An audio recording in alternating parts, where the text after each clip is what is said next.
Hello, thank you for joining us on Arirang News on this Seollal, Korean Lunar New Year Day. It's Wednesday, January 29th here in Seoul, and I'm Song Yujin. We begin on the domestic front. A passenger plane operated by South Korean low-cost carrier Air Busan caught fire on the runway at Kimhae International Airport near Busan on Tuesday night while preparing for takeoff. All 169 passengers and 7 crew members on board the flight to Hong Kong were safely evacuated using emergency slides, though 7 sustained minor injuries. The fire reportedly started at the rear of the aircraft around 10:15 p.m. And according to the National Fire Agency, it was completely extinguished by 11:31 p.m., which is about an hour after firefighters arrived at the scene. The Ministry of Land, Infrastructure and Transport says it will launch an investigation to determine the cause of the incident. Now moving on, as today marks Seollal Day once again, the holiday travel rush is expected to reach its peak, with millions hitting the roads to reunite with loved ones, but the snowy winter weather is adding to the challenge.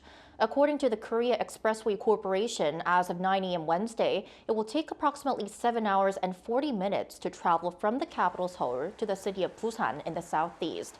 Now, this journey typically takes about 4.5 hours during non-holiday periods. And drivers are advised to drive with caution as snow and freezing temperatures have led to icy roads. Traffic congestion is forecast to ease late tonight. And staying with our Seollal coverage, it's one of Korea's 2 biggest holidays alongside Chuseok, and it's a time when families come together to enjoy traditional Korean food and spend quality time with one another. And during Seollal, there is a tradition called Sebae, where people bow to their elders as a sign of respect and receive blessings, along with something that might just bring a little extra warmth to your wallet in return.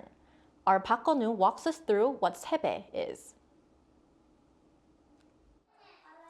Want to start the Lunar New Year with good fortune? One of the simplest ways to do that might be through a bow of fortune, known as Sebae in South Korea. During Seollal, the Lunar New Year holiday, one of the biggest holidays here, people perform Sebae to show respect to their elders.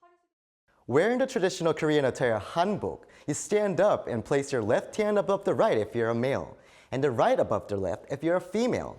Then you kneel and bow. So this is how you do it. 다 같이 새해 복 많이 받으세요.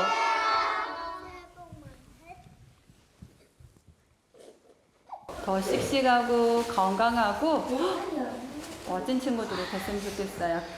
Traditionally, after receiving elders' New Year's blessing, younger adults would be served food and alcohol, while children would receive New Year's money or sebae돈. But some experts say that the Sebae traditions have slightly changed over time. Sebae is simplifying in the fast-paced world, and along with the convenience of technology, it's sometimes done virtually. But the importance of empathy and communication through Sebae should remain. Emotions must be expressed to be understood.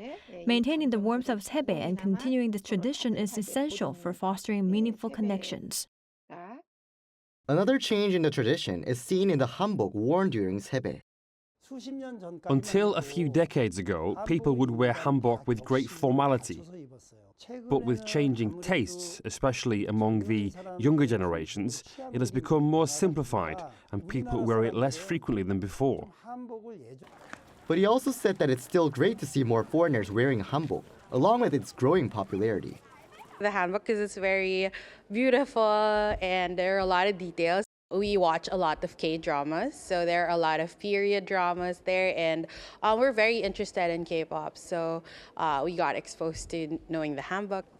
The hanbok designer also shared his hope that as foreigners like wearing hanbok, more Koreans will too, and that the design can continue to maintain the essence of tradition rather than becoming disconnected from Korean culture.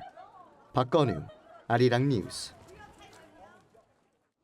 Now moving to international headlines, turning to the U.S., President Donald Trump last week referred to North Korea as a, quote, nuclear power, raising concerns that this could signal a shift in Washington's long-standing policy of denuclearizing the regime. However, the White House says that President Trump remains committed to that policy. Our Lee Soo-jin has the details. U.S. President Donald Trump could once again pursue the complete denuclearization of North Korea. White House National Security Council spokesperson Brian Hughes told Yonhap News Agency on Tuesday local time that Trump will pursue the complete denuclearization of North Korea, as he did during his first term. The spokesperson also emphasized that Trump had a good relationship with North Korean leader Kim Jong-un and that his mix of toughness and diplomacy led to the first-ever leader-level commitment to complete denuclearization. This comes shortly after the North state-run Korean Central News Agency revealed that Kim had conducted an on-site visit to a nuclear material production facility and a nuclear weapons research institute. During the visit, he inspected the current state of nuclear material production and assessed the institute's research agenda for 2025. The exact date of the visit, however, was not disclosed. Kim also reportedly said during the visit that a prolonged confrontation with the world's most hostile adversaries is inevitable and emphasized that strengthening of the nuclear shield is essential to address current threats and emerging security risks, as well as to protect the nation's sovereignty, interests, and right to development. And as this report comes less than a week after Trump in an interview with Fox News expressed his willingness to reach out to Kim again, it's likely that the North will refuse to engage in talks for the time being. During his first term, Trump held 3 historic meetings with Kim. It was after the Singapore summit in June 2018, the first ever meeting between a sitting U.S. president and a North Korean leader, that a joint statement was made saying the North would commit to working towards the complete denuclearization of the Korean Peninsula. But while groundbreaking, the summit, as well as the following Hanoi summit in February 2019 and the DMZ meeting in June 2019, failed to result in a definitive agreement on denuclearization. As such, there has been speculation that Trump may pursue small deals that address only parts of North Korea's nuclear capabilities. Well, I think the problem with a large deal is that Kim rejected that even back in 2019. So he's not going to try and cross that path again. It's going to likely be Trump leveraging Kim. But as the White House's statement appears to refute these speculations, Trump may make the denuclearization of North Korea a key diplomatic goal in his second term as well. 이수진, Arirang News. Now, on the defense front, the Pentagon says this year's South Korea-U.S. combined military training could be subject to change depending on U.S. President Donald Trump's policies and also the impeachment proceedings against South Korean President Yoon Suk-yeol.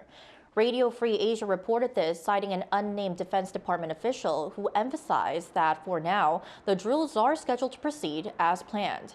And this has fueled speculations that President Trump could consider halting the large-scale exercises to revive negotiations with North Korea, which has called the drills rehearsals for invasion.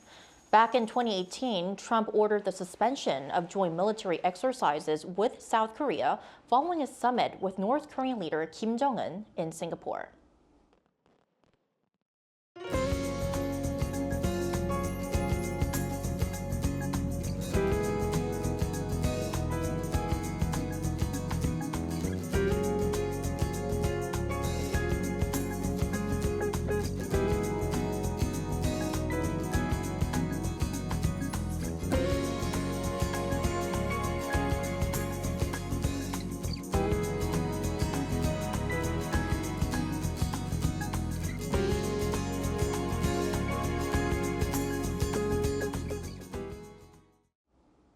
And that wraps up this noon edition of Arirang News. Thank you for watching, and Arirang News will be back at 6 p.m. Korea time.